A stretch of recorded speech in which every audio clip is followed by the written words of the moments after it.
Está no ar! O mais tradicional podcast sobre corridas do Brasil. Os comentários e o debate sobre automobilismo de um jeito que você só ouve aqui. A partir de agora, Thiago Raposo e Fábio Campos apresentam Café com Velocidade. Café com Velocidade. A dose certa na análise do esporte a motor. E para você que nos ouve no cafécomvelocidade.com.br, está começando a edição 649 do seu podcast sobre o esporte a motor, e hoje vai ser um dia muito legal, daqueles dias em que a gente está prestes a começar o programa e explode uma bomba. Aliás, a bomba ainda não explodiu, são muitos rumores, mas são muitos e muitos rumores que a gente vai entrar nesse assunto aqui, deixando claro para vocês que ainda não tem informação oficial, mas a gente vai entrar porque fontes muito sérias estão discutindo que é a não renovação de Sebastian Vettel com a Ferrari. Há notícias de que ele recusou a segunda, né, a contraproposta da Ferrari. Havia tido a primeira proposta que ele não aceitou, houve uma contraproposta e ele não aceitou também. Então o Vettel fora da Ferrari ao fim da temporada.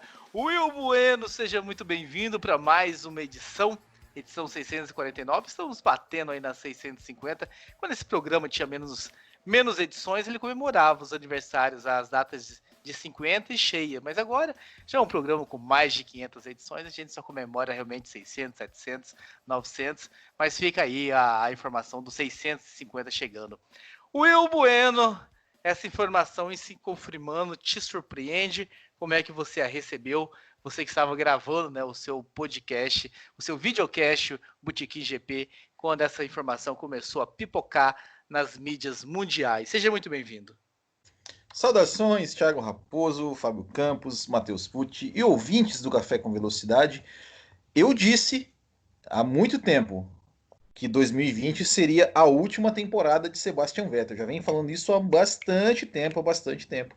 E pelo que se diz, pelo que está saindo aí, se confirmou. Então, não me surpreende nem um pouco. Já esperava isso. E agora vamos discutir aí o que vai ser da Ferrari e o que vai ser de Sebastian Vettel. Matheus Pucci, a gente estava, parece, adivinhando, né? O programa da semana passada nós debatemos bastante sobre quem sentaria nesse lugar caso acontecesse isso. Falamos sobre aquela informação, né, de que a Renault falou que não seguraria o Ricardo. Falamos sobre o Ed Jordan colocar o Hamilton lá na Ferrari. Já estávamos aqui discutindo quem seria aí o substituto antes da informação sair. E você, agora que essa informação se torna real, vê mais alguns candidatos em potencial para a vaga? Seja muito bem-vindo. Olá, Raposo. Olá, Fábio Campos, Will e todos os nossos ouvintes. Olha, é realmente interessantíssimo ver que a Ferrari pode não renovar com o Vettel logo agora, né, saindo essas informações de vários portais ao redor do mundo. E a gente vai dar uma discutida sobre isso agora, mas eu já adianto aqui que temos o Ricardo muito forte, temos o Sainz, e quem sabe um ou outro piloto aí que o pessoal não está falando tanto, mas que pode pintar como surpresa, até mesmo quem não está na Fórmula 1 no momento. Vamos dar uma olhada nisso aí já já.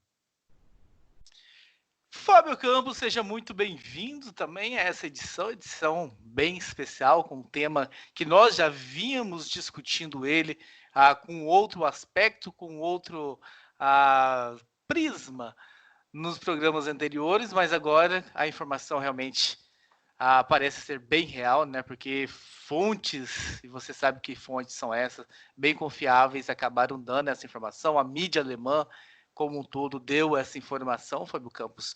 Qual é o impacto que isso vai ter na Fórmula 1? A saída desse tetracampeão vai achar algum lugar? Dizem que ele tem proposta da Renault, dizem que ele tem proposta da McLaren. Qual é o impacto que você enxerga dessa mudança na equipe de ponta que é a Ferrari? Seja muito bem-vindo. Olá para você, Thiago Raposo, olá para os meus colegas, olá para o ouvinte, que tem bombas nessa edição, no plural, não é só uma não. E essa que não estourou ainda, que nós já abrimos eu acho que meus colegas estão muito certos aposentadoria, estão muito inclinados a achar uma aposentadoria do Vettel que eu não sei. Vamos discutir isso daqui a pouco. O impacto, Raposo, vai muito além de onde o Vettel vai assentar. Isso mexe totalmente com a silly season, se é que vai existir isso numa temporada em que não existe season, existe só o silly. Mas isso mexe com toda a dança das cadeiras da Fórmula 1. Sem dúvida nenhuma. Agora, vários pilotos abrem o leque, abrem possibilidades, várias especulações, várias combinações podem acontecer, porque é aquele negócio. Mexeu a primeira peça do tabuleiro, as outras vão mexer de acordo com ela. Parecido com o que foi Ricardo indo para a Renault 2 anos atrás. Exatamente, este vai ser o tema principal, vai ser o primeiro tema aqui da edição 649. Vamos falar também sobre o Grande Prêmio Brasil de 1991, que foi transmitido no domingo pela Rede Globo. Você que assiste ou escuta pelo YouTube, você já sabe que lá os blocos são separados. Você que ouve no seu agregador de podcast, Spotify, Deezer, nos outros locais onde o Café com Velocidade está disponível, nós teremos aí apenas um bloco com 2 assuntos nessa edição. E quero dar um recado a vocês rapidinho, né? Na semana passada teve aí, você que não sabe disso, você que está mais preso no agregador, nós fizemos uma grande live lá no YouTube, os 4 com câmeras ligadas, discutindo alguns assuntos, respondendo algumas questões. Então, se você não teve a oportunidade, vá até o nosso YouTube, youtube.com/café com velocidade e assista. Ficou bem legal, ficou bem interessante. Quer dizer que você está chamando aquela de grande live. É isso que você está dizendo. Aquela para você é uma grande live. É a grande primeira live, mas daqui a pouco vocês saberão mais sobre isso. Essas lives, que aliás é um benefício dos apoiadores, mas enquanto a gente está no período da quarentena, nós estamos fazendo aberto para todos. Você que não sabe, nós temos um programa de apoio, apoia.se/Café com Velocidade.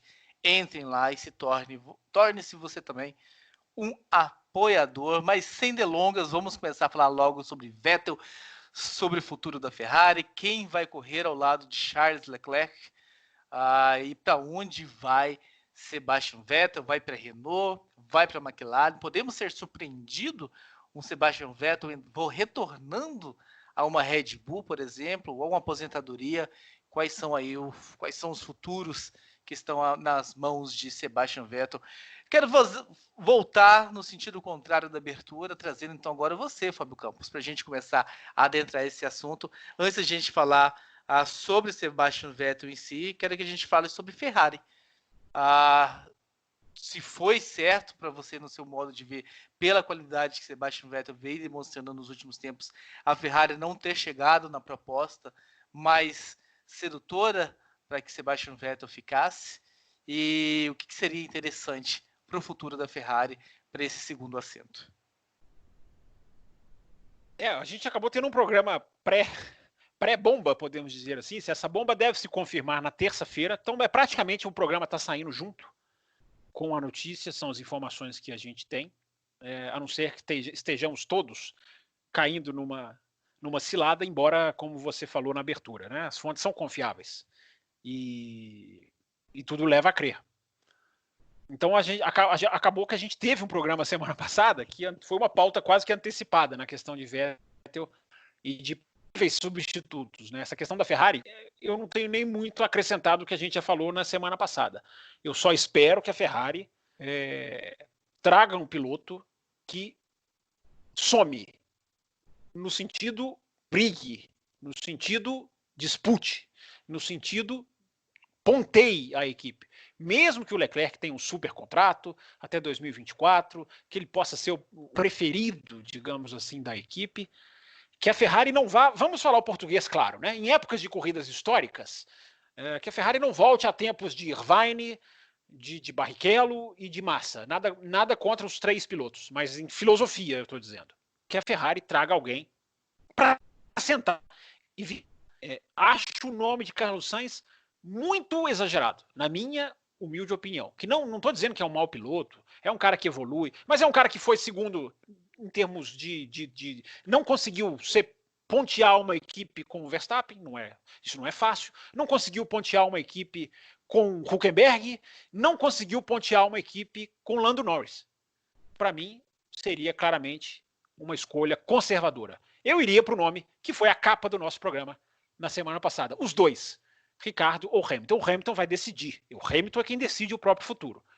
O Ricardo, eu acho que é só chamar que ele vai. Nós sabemos aqui, né? Fizemos uma live lá no Instagram, eu e o Will, e eu sei muito bem que o preferido do Will para essa vaga é o Ricardo. Eu fiz uma pergunta, essa pergunta já não me lembro se foi no programa passado, Will, ou se foi na nossa live durante a semana passada lá no YouTube, sobre qualidade do Ricardo. O Ricardo ainda tem estrela para brilhar, ainda tem lenha para queimar. Seria ele mais do que foi Vettel na Ferrari? Olha, eu acho, respondendo a sua primeira pergunta, eu acho que o Ricardo, sim, ele tem lenha para queimar. Eu acho que o Ricardo, ele já é um piloto que está pronto para subir de degrau, né, para subir o degrau daquele piloto que vai pode disputar um título, pode vir a brigar, vir a ter a responsabilidade de disputar um título, apesar de já ter um grande adversário na própria equipe, né, o Charles Leclerc, mas já tem experiência, né, com isso também, com relação, ele já enfrentou, né, o Max Verstappen em um duelo interno e se deu muito bem, assim, né, foi melhor que o Verstappen em um ano, foi pior do que em outro, né, no último ano, principalmente ali na última metade da temporada. Não me lembro de um ano em que ele superou o Verstappen. Teve muitos problemas. Oi? Não me lembro de um ano em que ele superou o Verstappen como companheiro. Bom, eu acho que ele superou, sim. Carlos Sainz? Não, o Ricardo. Desculpa. Não, o Ricardo. Eu também não acho que superou, mas tudo bem, ombro a ombro, mas ok. Não, assim, eu acho... Desculpa, vai. Superou no sentido assim, ele não fez feio, né? Não tem... Conseguiu superar em muitas vezes, foi superado em outras, mas, né, foi um piloto, digamos, posso dizer assim, do mesmo nível de Max Verstappen na época que eles correram juntos. E eu acho que o Daniel Ricciardo, para a Ferrari, ele se encaixa muito bem, se encaixaria muito bem, né? Porque a Ferrari, isso considerando a Ferrari de 2019, que tinha certas, tinha vantagem em poucos circuitos, mas que o Daniel Ricciardo é aquele piloto que ele consegue capitalizar muito bem pontos em momentos em que o carro talvez não seja o favorito. Mas se você pegar as vitórias do Daniel Ricciardo, a maioria delas foi largando lá de trás. Ao contrário do Vettel, por exemplo, que a maioria das suas vitórias, acho que 90% das suas vitórias foi com ele largando na segunda fila, na primeira fila, perdão.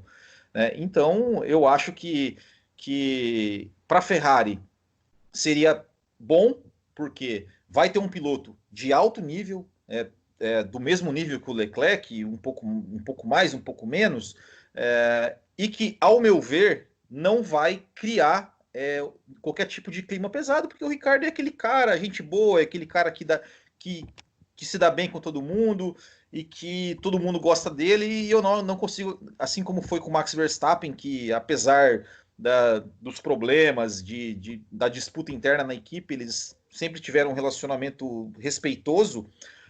Eu acho que seria muito bom para a Ferrari, acho que somaria a Ferrari, acrescentaria e digo que substituiria a altura, né, o cara que está saindo, que apesar de não ter uma fase não tão boa, mas ainda é um tetracampeão, ainda é o Sebastian Vettel, e eu acho que tem que ser um substituto à altura.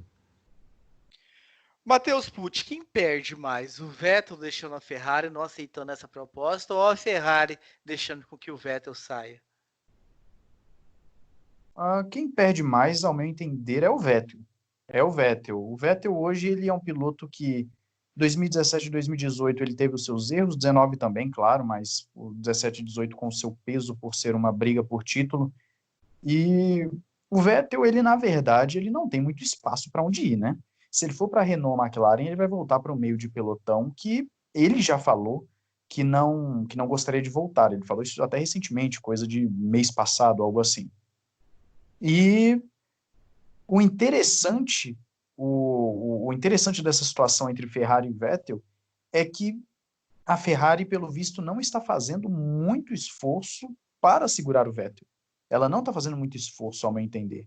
Já teve a redução salarial, que é compreensível pela questão financeira do mundo, né, ao qual se encontra, mas você olhar pelo lado esportivo, a Ferrari deve estar pensando que ela precisa de alguém mais consistente que o Vettel, alguém que não fica rodando sempre, e isso não é uma piada que eu digo isso, mas é porque o Vettel realmente tem um histórico de rodadas, até em momentos muito importantes na Ferrari, que pesa muito contra ele, de não entregar quando precisa entregar. E isso, infelizmente, vai tirar um tetracampeão de Senna, muito provavelmente, né? O Vettel é um ciclo que se encerra, ao meu entender. É um piloto que começou na Fórmula 1 em 2007, se não me engano. Eu comecei a acompanhar a Fórmula 1 em 2006, então, para mim, ver a Fórmula 1 sem o Vettel vai ser muito estranho. E acredito, sim, que o Vettel é quem mais perde. A Ferrari ela pode trazer um piloto de alto nível, ela pode trazer o Ricciardo, que é um piloto muito confiável, consistente, um piloto que entrega aquilo que se espera, e a gente realmente torce para que o Ricciardo, caso for para a Ferrari, tenha condições de ser um piloto, como eu posso dizer, não vou dizer primeiro piloto, porque o Leclerc não vai aceitar ser segundo, mas que tenha condições iguais na Ferrari. E eu realmente acredito que a Ferrari ela tem muito mais a angariar em termos de pontos e campeonatos do que o Vettel terá em outro lugar. Né? É a mesma situação do Raikkonen, por exemplo. Quando o Raikkonen saiu em 2019, né? 2019 foi a primeira temporada em que o Raikkonen não estava na Ferrari, eu já falei, já vai tarde, porque o Raikkonen simplesmente não apresentava os resultados esperados. Ele teve uma vitória em 2018, mas um ponto fora da curva em exibições muito tímidas do Raikkonen. Então eu vejo como um encerramento de um ciclo, caso se confirme a informação que está sendo colocada aí por BBC, por Automotor Esporte, por motorsport.com, caso esses portais não estejam também sendo pegos aí, vamos dizer, de surpresa com informações equivocadas. Então, sim, Vettel perde mais e realmente espero uma resolução para isso, e seria triste ver um tetracampeão sair por baixo como o Vettel sairia, ao meu entender. Só uma coisinha aqui, pegando carona do que o Matheus falou, o mais legal da reprise das corridas históricas, eu já citei isso aqui, são alguns sites reproduzirem a cobertura também, né? Retransmitirem, refazerem coberturas, repostarem, né, para usar a palavra dos tempos atuais. Matheus, você estava falando do Raikkonen, você não viu a matéria da Auto Sport nesse final de semana, dizendo Raikkonen cala os críticos com a vitória nos Estados Unidos, porque essa corrida foi reprisada, para quem não sabe, todos os nossos ouvintes sabem, mas é só para frisar, essa corrida foi reprisada, essa corrida é o maior exemplo para mim da Fórmula 1 sem sexta-feira, eu coloquei isso no Twitter na sexta-feira, ironicamente, porque esse final de semana a Fórmula 1 não teve sexta-feira, e foi aquela corrida que foi, enfim, não vamos entrar no assunto. Mas você chegou a ver esse título, o Matheus Pucci, ou não? A matéria por si só não cheguei a ver, não. Agora, eu sei que na época muito se falava do Raikkonen nessa questão, de que, tá vendo, ele provou que tem que estar lá e tal, e eu discordei na época, né, porque o Raikkonen, ele vinha desde 2014. Não, é incrível, sim, é isso, é exatamente isso. Agora, Carlos, os críticos é fantástico, porque o cara vence uma prova e apagam 3 anos de se arrastar na pista. Tem certas manchetes que são sensacionais. Eu aplaudo. É aquela história que falam, né? Eu não vou lembrar exatamente a frase exatamente como mas o pessoal fala que você é tão bom quanto a sua última corrida, algo assim, né? É uma das frases mais horrorosas que eu acho que... Pois é. São dos conceitos, né, Raposo? Raposo, você lembra que a gente fez um programa para questionar conceitos da Fórmula 1? Tá na hora da gente fazer outro, hein? Com o nosso querido Carlos Del Valle convidado. Então, Del Valle, sim. Exatamente, tá na hora de a gente fazer uma live sobre isso, inclusive. É exatamente isso que eu falo. As pessoas simplesmente esqueceram dos anos anteriores do Raikkonen por conta de uma vitória, né? E aí ficou aquele romantismo. Eu adoro essa expressão, fantástico. Ficou aquele romantismo, né? Porque, se não me engano, depois daquilo a Ferrari não venceu mais, então chegou em 2019, o último vencedor da Ferrari ainda é o Raikkonen, o último campeão da Ferrari ainda é o Raikkonen, né? Que, inclusive, até hoje ainda é o Raikkonen o último campeão.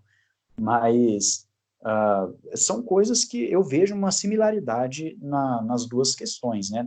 Tudo bem que o Vettel não é um segundo piloto declarado da Ferrari, mas ele com certeza não apresentou o desempenho que se esperava dele em 2019, frente ao Leclerc, e vendo essa negociação deles, que estava sempre saindo uma notícia aqui e outra ali, pelo que me parece, a Ferrari não quis fazer muita questão de manter o Vettel. Pelo visto, a Ferrari quer realmente iniciar uma nova fase, onde ela possa ter dois pilotos brigando ali realmente de forma mais consistente na frente. Pelo menos é o que eu entendi disso tudo. Não dá pra gente saber muito, né? Porque a gente não tem os detalhes. Não dá pra saber o quão o Vettel tá sendo muito exigente também, ou o quão a Ferrari está oferecendo pouco. Mas indo para essa lista. Só uma coisa rapidinho, eu entendo um pouco diferente do Matheus. Eu acho que a Ferrari não está dispensando o Vettel porque ela quer dois pilotos brigando. Isso ela já teve no ano passado. Ela estaria dispensando o Vettel porque ela não quer dois pilotos brigando. Essa é a minha interpretação. Vamos ver. Ela vai ser confirmada ou negada. Ela vai ser confirmada ou negada de acordo com o próximo piloto que vier para a Ferrari. Eu vou só, então, só reformular aqui, só para, então, fazer entender corretamente aqui o que eu quis dizer. Dois pilotos brigando na tabela lá em cima. Não dois pilotos brigando em termos de equipe, digamos, um atrapalhando o outro na equipe. Eu digo dois pilotos brigando, dois pilotos que sejam mais consistentes na pista, porque o Vettel cometeu muitos erros, infelizmente. É isso que eu quis dizer. É muita leitura que eu faço, Fábio Campos, porque se a Ferrari fez uma proposta e uma contraproposta, isso me dá uma clareza de que ela quer o Vettel. Agora o Vettel não aceitou e a gente não sabe os detalhes dessa proposta, dessa contraproposta. Não dá para saber até onde ela está desvalorizando muito ele, ou até que ponto ele está sendo muito exigente. Mas você acha que o fator Leclerc 2019 pesa para a Ferrari nessa mesa de negociação numa possível oferta abaixo do que, de repente, ele acredita que ele vale? Um cenário diferente, se um Leclerc chega em 2019, não apresenta tanto, erra bastante, aquele típico temporada de estreia de piloto que sobe, a gente tem, mas é a primeira temporada, aquela coisa que a gente... Aquele outro conceito, né? Que é a primeira temporada para aprender. Numa equipe grande, talvez a Ferrari estaria mais nas mãos do Vettel e com propostas e contrapropostas irrecusáveis na mesa? É uma questão difícil de responder porque a gente não está a par de como foram ou teriam sido ou estariam sendo as negociações. Eu acho que o fator que você coloca é fundamental. Existe a equipe tem alguém em quem ela confia. Aí a negociação é outra. Tivesse lá o Kimi Raikkonen, a situação era completamente diferente. Agora a equipe viu que ela tem um caminho, ela tem alguém que foi assustadoramente impressionante para mim em 2019. Está sendo até menos valorizado do que eu achava que seria. Não estou dizendo que ninguém o está desvalorizando ou diminuindo, não. Mas a explosão de força desse menino, para mim, teria mais impacto na minha concepção. O que pesa mais do que o Leclerc para a questão de contrato, de assinar, é o vírus, é o coronavírus. Porque isso aí, a gente não sabe até que ponto valores foram rejeitados, aumentados, negociados, mas ninguém vai ganhar o que ganhava antes. Sortudos foram Verstappen, Pérez, Ocon e Leclerc, que negociaram contratos antes de uma depressão mundial, que é o que a Fórmula 1 vai passar. Todo mundo agora vai ter que negociar com outra coisa em mente, porque não há mais condição de ser como era antes. Isso aí já é claro. Isso aí já é absolutamente claro. Matheus, você pediu a palavra? Eu quero só acrescentar o seguinte, pelo menos o que o Vettel falou, pelo menos nesses dias, sempre quando se fala de contrato, sempre sai uma notícia ou outra. Ele falou que valores para ele não são tão importantes, né? Então deixa entender de que, inclusive nessa mesma matéria que eu li, falando dos valores, ele disse que a questão eram os anos de contrato. Ele sempre assinou contratos com pelo menos 3 anos de duração. Então a Ferrari, sabidamente, ofereceu 1 ano de contrato ao Vettel. Nós não sabemos se a contraproposta foi de 2 anos, 3 anos, 4 anos, não sabemos, mas ao mesmo tempo em que oferece 1 ano de contrato, independente do valor, eu acredito que já é um recado falando assim, olha, a gente já não está contando com você a médio e longo prazo. Né? O Vettel tem 32, 33 anos, algo assim, e é um piloto que me parece que está já na curva descendente da carreira. né? Já tá começando a cair, ao contrário do Hamilton, que se mantém no seu melhor, mesmo com 34, 35 anos. Então, eu sou uma pessoa que gostei muito de ter visto o Vettel correr nesse período de Fórmula 1. Confesso que teve título ali que eu torci para o Vettel. 2017, particularmente, torci para o Vettel ganhar o campeonato. Mas, olhando friamente resultados, vejo como se a Ferrari, sim, está dando um pé na bunda educadamente ao Vettel. E o Vettel... Até porque se o Vettel declarou que só assinou contratos de 3 anos até hoje, foi uma indireta, diretíssima, vamos assim dizer, para a Ferrari de que ele queria um contrato de pelo menos 3 anos, e se a Ferrari não ofereceu esse contrato de 3 anos é porque ela não quer o Vettel. Will, primeiro eu te chamei perguntando se o Ricardo era o cara certo, se ele ainda tinha as lenhas para queimar. Agora eu te pergunto se o Leclerc é o cara para liderar uma equipe de ponta como essa? O que ele mostrou em 2019 já o credencia para essa posição, já que a gente ainda não sabe quem será o companheiro dele? Vai ter que provar que sim, né? O que eu acho é o seguinte, ele realmente mostrou, digamos, foi um fenômeno a ascensão dele, né? Tanto oh meu Deus, na Sauber, né? Alfa Romeo, falo Sauber ainda, Alfa Romeo, na Ferrari principalmente, né? Fez uma temporada ótima, ganhou 2 corridas, desbancou um tetracampeão. Só que eu sempre digo, eu disse isso hoje no podcast do Botequim, há uma diferença muito grande na questão assim, né, da cabeça do piloto ou da situação do piloto de sim, olha, eu sou um novato que estou chegando agora e brilhei, do que agora a responsabilidade de você trazer o título para a equipe agora é sua. Agora você não pode errar, agora você não tem mais a desculpa de que ele errou, não, tudo bem, mas ele é novo, né? Porque o Leclerc, apesar do seu brilhantismo, também cometeu erros, né? Também cometeu erros, como em Baku, sim, por exemplo. Sim. Então, agora a situação é outra, né? Agora ele tem vai ter a responsabilidade, ou espera-se que tenha a responsabilidade de falar, meu querido, nós estamos aqui há 13 anos sem ganhar um campeonato, 14 anos sem ganhar, não, 13 anos sem ganhar um campeonato, e a gente está apostando em você. A gente tirou o Vettel do seu caminho para você liderar a equipe. E agora você vai ter que liderar. E a gente sabe que além da pressão normal que em qualquer equipe existe, a gente sabe que a Ferrari tem a questão da torcida ferrarista, que é apaixonada, é fanática, que transforma o cara de herói em vilão rapidamente, né? E o contrário também. Tem a imprensa italiana e tem tudo mais, né? E a juventude do Leclerc, que isso né, que é absolutamente normal que de repente ele cometa erros, ou que ele perca um campeonato, ou que ele faça, por exemplo, aconteça com ele, por exemplo, que aconteceu com o Hamilton em 2007, né, de chegar como um fenômeno e no final cometer erros e perder um campeonato que todo mundo considerava ganho. Então são questões assim que ele vai ter que estar preparado para isso, para a glória e também para o fracasso, né? Então ele vai ter que ter uma cabeça muito forte. Eu acredito que ele tem potencial e que ele está preparado. Mas a gente sabe que o mundo da Fórmula 1 é muito cruel, né? Então eu acredito e espero que ele assuma essa responsabilidade e dê conta do recado. Bom, baseado no que o Matheus falou, a gente não sabe os critérios, né? Eu espero que não tenha pesado essa coisa que é muito comum, que é enraizada na Fórmula 1 atual, de primeiro, segundo piloto. Eu não sei se a questão do contrato, tudo leva a crer que, como o Matheus falou, a questão do contrato, o tempo de contrato pode ter pesado. Eu só torço para que não tenha sido o tipo de contrato. Eu torço para que o Vettel não tenha chegado e falado assim, não, ou vocês me fazem primeiro piloto no papel, ou eu não vou continuar. Se tivesse sido isso, a Ferrari fez absolutamente correto em mostrar para ele aonde fica a maçaneta e a porta.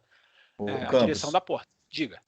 Só que, né, eu eu falei sobre as ofertas que o Vettel teve, aí, possíveis ofertas que o Vettel teve de Renault e McLaren, e na reportagem foi dito que, na verdade, assim, o Vettel ele não exigiu, né, pelo menos o jornalista falou, até esqueci o nome do jornalista, mas eu cheguei a comentar, que não é que ele exigiu ser o primeiro piloto, mas ele tinha medo, que o grande medo dele é que ele fosse passado a segundo piloto. Porque ele falou, poxa, o cara tá lá, ganhou, tá com contrato até 2024, e que de repente ele começasse a ser preterido, né? Disse que pelo menos foi o que a notícia que eu li foi isso, assim, ó, não que ele exigisse ser o primeiro, que eu também não duvido que tenha exigido, mas que a conversa ali era que ele estava desconfiado que de repente poderiam pedir para ele se tornar o segundo. Mas isso aí, eu acho a pista que tem que resolver. Ele só seria passado a segundo piloto se ele continuasse muito atrás. E, aliás, eu nem acho que ele ficou tão atrás assim do Leclerc, em termos, pelo menos no saldo final. 2 vitórias para uma para outro.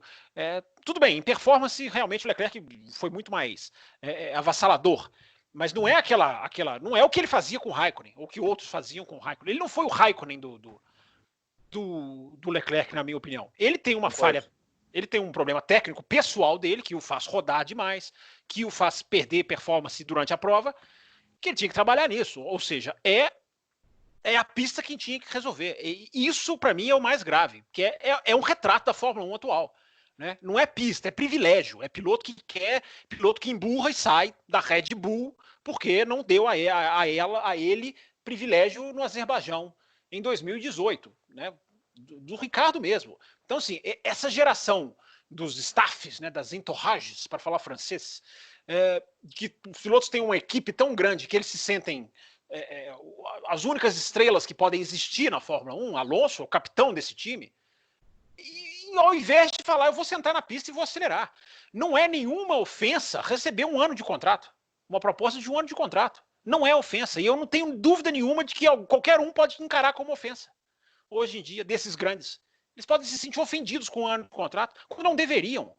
É absolutamente justo a Ferrari virar para o Vettel e falar, é um ano de contrato sim, meu amigo. Você tem que se provar. Você tem que se provar para você ficar aqui. Você não vai ficar aqui com o nome. Não vai ficar aqui. Você tem que se provar. Eu quero que você, nas 6 primeiras corridas do campeonato, me prove. Entra nas 6, babando, como diriam na expressão popular. É justo a Ferrari fazer isso com ele. Não sei se foi feito. Não sei. A sacana da história pode ser a Ferrari. Pode ser, a Ferrari pode ter virado para ele e falado assim, meu amigo, você vai ter esse contratinho aqui, você vai ficar quietinho na segunda, eu não quero você mais questionando estratégias vão todas para o Leclerc. Não há a menor dúvida também de que a Ferrari tenha total inclinação a fazer isso. Não tem santo nessa história, não tem santo. Também não são todos culpados. Um piloto deixar uma equipe é uma coisa natural. É como um apresentador, um jornalista deixar uma emissora de televisão, o que às vezes ofende muita gente, mas às vezes é uma coisa natural, gostemos ou não. A questão para mim, o Vettel tinha que se provar. E se ele foi cobrado a se provar, foi certamente cobrado. Agora, a casa para a qual ele pilota tem uma enorme tendência a favorecer. Pode ter sido ele agora um injustiçado. Fala, não, você vai virar um cara que vai ficar quietinho. Eu ainda acho, antes de encerrar o assunto, que o Vettel é material para outras equipes grandes. Não é material para Renault e McLaren só não. Que não estão grandes hoje, embora sejam. O Vettel, para mim, se o Vettel está no mercado nesta terça-feira, que tudo indica, ele é, para mim, material que deveria ser obrigatoriamente cobiçado por Mercedes e por Red Bull. Até porque ele é muito melhor do que os segundos pilotos que lá estão hoje. Eu quero aproveitar, então, aqui e falar o seguinte, já que a gente entrou nesse mérito da força do Leclerc e também já entramos na questão de que dessa geração mimimi aí dos contratos, vamos assim dizer, eu vou começar então com um conceito. Eu também não gosto, Fábio Campos, dos conceitos, mas eu devo admitir que de vez em quando aparece um outro que eu concordo, ou pelo menos tendo a concordar, vamos assim dizer. Eu não sei nem se existe tendo, mas amém, né? Vamos continuar.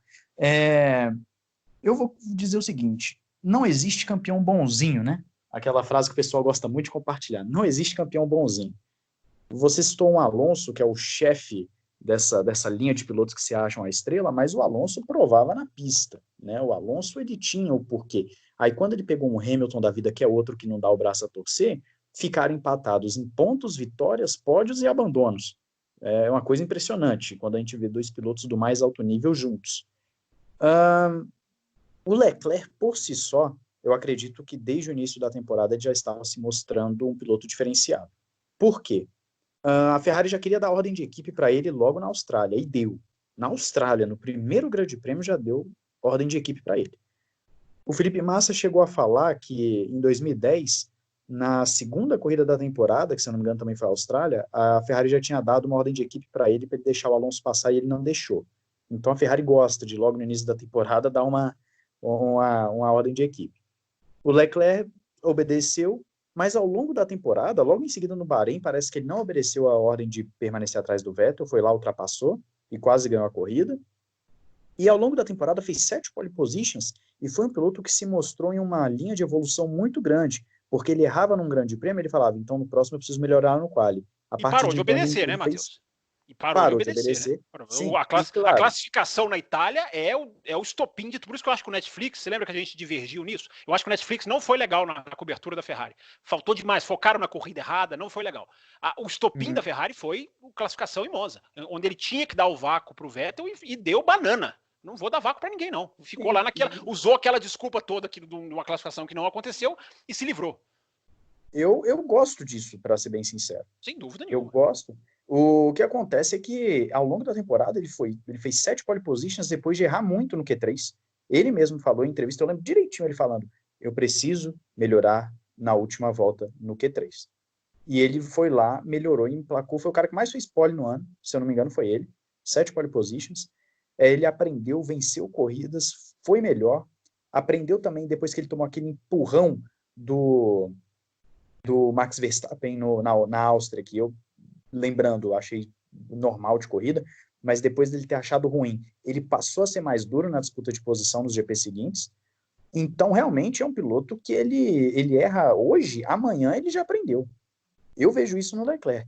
Para mim, o Leclerc hoje, ele se provou um piloto que ele chegou na Ferrari com a seguinte mentalidade: ou no meu primeiro ano eu realmente mostro a que vim, ou então eu vou ser segundo piloto para sempre aqui. Eu acredito que ele chegou com essa mentalidade, que é a mentalidade que o Hamilton teve na McLaren, que é a mentalidade que o Vettel teve na Red Bull. O Vettel está tomando aquilo que ele fez com o Weber, basicamente, né? Que ele chegou na Red Bull desobedecendo, chegou se impondo, e no final das contas o Weber ficou preterido. Então, o Leclerc, eu vejo que ele tomou essa atitude, que curiosamente é a mesma atitude que pilotos como Hamilton e Vettel, que são multicampeões, tiveram. Então, é uma característica de campeão mundial. Assim como o Verstappen também chegou já na Red Bull, mais precisamente, também já querendo tomar o lugar para si, e a ponto de um Ricardo da vida não querer bater de frente com ele. Então, tem toda essa questão de que pilotos que são material de campeão do mundo, pilotos fora de série, fora do normal, eles têm essa característica, e eu vejo isso no Leclerc, que é natural o piloto querer ser o dono da equipe. O Hamilton não tem, né? O Hamilton não precisa fazer isso. Nunca fez. Não, o Hamilton não precisa. Ele fez com o Alonso. Não, ele era o primeiro ano dele. Ele foi na pista e ganhou na pista. Ele não torpedeou o Alonso nos bastidores. Quem torpedeou nos bastidores foi o Alonso. Mas o cara foi lá e acelerou. Ele chegou lá não para obedecer, ele chegou lá para bater de frente na pista. É isso que eu tô falando. É no resultado, não é aquele. O Hamilton não abaixou a cabeça para, olha, deixa o Alonso passar. Tanto é que o próprio Leclerc, ele obedeceu. Aí ele mostrou na pista e falou, não, agora tá aqui, né? No começo ele obedeceu, né? No começo ele obedeceu. O Hamilton também, assim, o Hamilton, vou lembrar do Grande Prêmio de Mônaco de 2007, em que a McLaren manda o Hamilton se levantar o pé e o Hamilton sai pé da vida do carro. Não, que ordem é essa de eu não atacar o Alonso? O Alonso ganha aquela corrida. Então, só para lembrar também o fato de bastidores, enfim, de dois pilotos dentro da McLaren. É isso que eu tô falando. É a questão do piloto no primeiro ano se impor em relação ao que seria o primeiro piloto. Entendeu? Porque isso é que vai fazer dele um futuro campeão. Porque se ele deixar ser montado, já era. E aquilo que a gente falou, né? Eu participei dessa edição do Café como convidado, que a gente falou lá no GP do Bahrein. A cara de derrota do Leclerc no seu primeiro pódio. Mostrou do tipo, eu queria ganhar essa corrida. Eu não queria estar aqui em segundo, terceiro. Então é isso, assim, o cara, o que ele queria era a cara de derrota dele no Bahrein, a cara de derrota dele na Áustria, que mostra justamente essa postura. Não, eu tô aqui para ganhar, eu tô O aqui rádio em para Singapura, vencer. Will, o rádio em Singapura, não sei se você Isso. lembra. O Sim, Vettel entrou sim. no box, não houve nenhum tipo de manipulação, na minha opinião. O Vettel entrou no box antes, voltou lá na frente. Também não. Ele passou o resto da corrida xingando. Ah, mas o que é isso? Mas eu discordo dele, mas neste assunto é um ponto positivo. Ele tá ali ou não. Eu não vou ser segundo piloto. Ele não é um Bottas. Ele não é um Coulter. Exato. Ele não é um Massa. Ele não está ali para ser segundo. Isso é muito legal. Isso é funda. Quantos anos a gente fala isso no café, né, Raposo? Você tá caladinho aí, Raposo. Não sei se você tá bravo ou não. Imagina, eu tô feliz demais. Há quantos anos a gente fala isso, né? Ser segundo piloto ou não é tanto quanto velocidade, é postura interna. É porque eu entendi que o Matheus estava falando de jogo de bastidores, de querer minar o cara. Isso é outra coisa. Pode fazer parte do pacote, mas é outra coisa de querer minar politicamente, porque vários fazem isso. Eu acho que o Hamilton, dos campeões, não faz isso, mas vários dos outros fizeram. Will Bueno, eu te chamei para falar de Ricardo, eu te chamei para falar de Leclerc. E tem um nome que está sendo ventilado pelos torcedores, nem sei se esse é uma alternativa viável ou não, mas ainda cabe Fernando Alonso na Fórmula 1 e nessa posição, nessa vaga? Não. Não cabe. Não cabe aquilo que o Matheus falou. Ele tumultua o ambiente demais. Né? Não cabe. Eu acho mas pelas qualidades que Alonso teve, que talvez ainda as detém, mesmo fora da Fórmula 1. Assim, ó, o Alonso, eu acho que é inegável, né, o talento que ele tem, só que ele ficou um ano fora da Fórmula 1 e não vai voltar igual, né? E não vai voltar. Isso faz diferença. A gente vê, por exemplo, eu costumo dizer, por exemplo, o Alain Prost.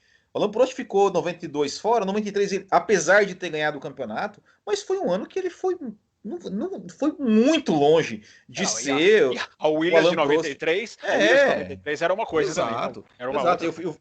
Eu fiz um review da temporada de 93, pouco tempo no canal aqui, e eu não lembrava tanto assim, mas, cara, o Alain Prost ganhou muita corrida assim, que o Damon Hill tava liderando, teve umas 2 ou 3 corridas que o Damon Hill tava liderando com folga e quebrou o carro e o Prost ganhou. Então, eu falei, pô, eu acho que se o Alonso voltar, vai acontecer a mesma coisa. E fora que, imagina, se a Ferrari não teve a coragem de manter uma briga entre Vettel e Leclerc, você acha que eles vão trazer o Alonso? Mas não vai. Sem a menor chance. Sem a menor chance. Nem se o Alonso chegasse, assim, tivesse no seu auge, não vai. Fábio Campos, você queria o Alonso no lugar do Bottas na Mercedes. Agora com essa situação de fora da Fórmula 1, você acha que seria uma alternativa interessante, pensando-se em disputa? Para Mercedes? Para Ferrari, né? Que você está dizendo. Quando era na saída do Rosberg e a vinda do Bottas, você queria o Alonso naquela posição. Sim. Eu quero saber hoje, se você quer o Alonso nessa posição no lugar do Vettel. Você segue o vento. Eu não acho que seria ruim não, Raposo, mas é como o Will falou, eu acho que é muito improvável. Muito improvável. E ele já cair na Ferrari. Assim, direto. O que eu ia dizer é que a vaga da Mercedes hoje, para mim, seria muito interessante ser a do Vettel. Muito. Há justificativa para isso. Enfim, haveria, até coloquei isso no Twitter hoje, lá no @CampusFB, seria um impulso que a Fórmula 1 precisa para voltar da pandemia. Vai precisar de qualquer impulso necessário. A vaga na Mercedes, para mim, o Vettel teria que ser considerado. Né? Porque eu não abaixo a cabeça para essa conversa de um piloto de ponta e um segundo piloto. Mas eu acho que o grande problema do Vettel na Mercedes, eu acho que é a questão salarial, né? Porque a Mercedes pagar os 2 maiores salários, por mais que seja uma... Não dá um salário caro para ele. Não precisa dar um salário caro para ele. Dá um salário mais baixo. O Vettel, é o que eu falei naquele meu comentário. O Vettel tem que acelerar, gente. O Vettel não está mais numa situação olha aqui, tantos milhões ou nem converso. Não está mais. O jogo vira. A mesa vira. E ele não está mais nessa posição de exigir. Se é verdade o que ele falou, que o Matheus citou, que o que importa é tempo de contrato, a Mercedes fala que 2 anos, você vai ganhar isso aqui. Quer ou não quer? O cara não vai querer sentar no carro que é o carro da Fórmula 1 por causa de dinheiro, aí vai para casa, meu amigo. Aí, se o dinheiro chegou nesse ponto, tá na hora mesmo de ir para casa. Aí não tá na hora de ser mais piloto. Agora, se o cara tem o DNA de piloto, o próprio Alonso dá a vaga da Mercedes de graça pro Alonso, ele vai. Porque o cara quer pilotar, ele não quer ganhar dinheiro. Claro que o dinheiro vem junto, mas não é o objetivo dele. Será que o Vettel recusaria uma vaga na Mercedes por causa disso? Meu amigo, senta e vai acelerar, vai brincar, você é tetracampeão do mundo, vai brincar no melhor sentido da palavra, né, gente? Não é brincar de não levar a sério, mas vai acelerar, vai sentar com o Hamilton, mesmo que você perca, vai fazer boas corridas, enfim, vai ter uma rivalidade. Isso que não existe hoje. Esse amadurecimento dos pilotos de falar, olha, eu vou encarar, é um desafio e eu vou encarar. Hoje em dia são muito mais cômodos, querem muito mais a segurança de um contrato do que o desafio feito por Schumacher, até pelo próprio Hamilton, de pegar uma equipe e levantar. Hoje os caras querem muito mais a segurança, talvez eles foquem muito mais nos números que eles vão conseguir, é um direito deles, o Marc Marquez é o maior exemplo disso, do que ter um desafio de, não, eu vou pegar uma equipe e vou lá, vou ver o que vai acontecer, vou tentar levantar, vou correr, vou me divertir. Não é brincar, é se divertir. Talvez essa fosse a melhor expressão para ser usada. Eu vou acrescentar o seguinte aqui, para desespero do Raposo aqui, porque a gente ainda tem outro tema, mas eu vou acrescentar o seguinte. Nessa questão toda, eu traria o Alonso, se eu fosse o Binotto, eu traria o Alonso sim. Para mim, somente 2 pilotos desse escopo Fórmula 1 têm condições de bater de frente com o Hamilton. Para mim, esses pilotos são Verstappen e Alonso. Na minha opinião, hoje, Verstappen e Alonso. E pegando esse ganchinho aí do Campos agora no final, de falar do piloto que não gosta de rivalidade, a gente volta um pouquinho, que a gente já comentou aqui no café, do Verstappen citando em entrevista que ele sente falta do Ricardo.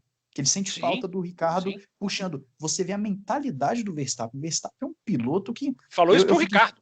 Ele falou isso olhando pro Ricardo.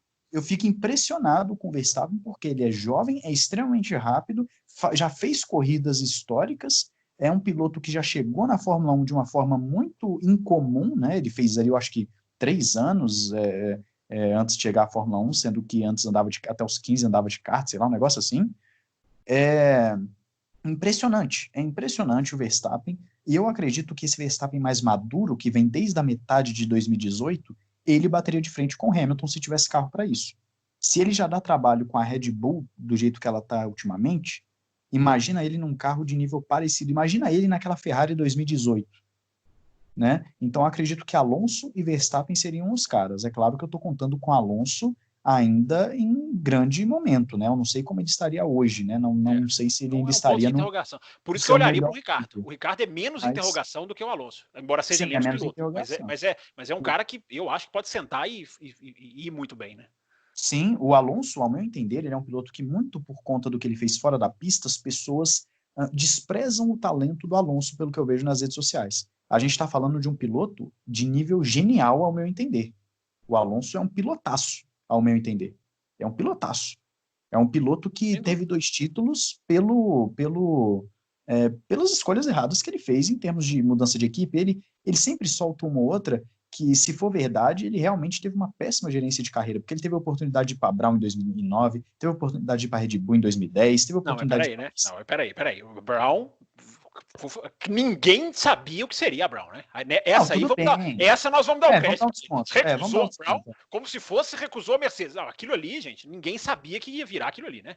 Ok, a gente dá um desconto. Mas assim, o que eu quero dizer é o seguinte, é um piloto que o talento dele era para ser um talento, era para ele ter números muito mais expressivos, e as pessoas acabam diminuindo o Alonso em termos de capacidade de pilotagem muito por conta dos problemas em que ele se envolvia fora a pista, né? Extra-pista. Ele saiu, Matheus, só um parênteses, eu não me esqueço da imagem dele, a não ser que seja um cinismo, que eu duvido que seja, mas ele saiu aplaudidíssimo pelos mecânicos da Ferrari na sua última corrida pela Ferrari. Ele foi muito aplaudido.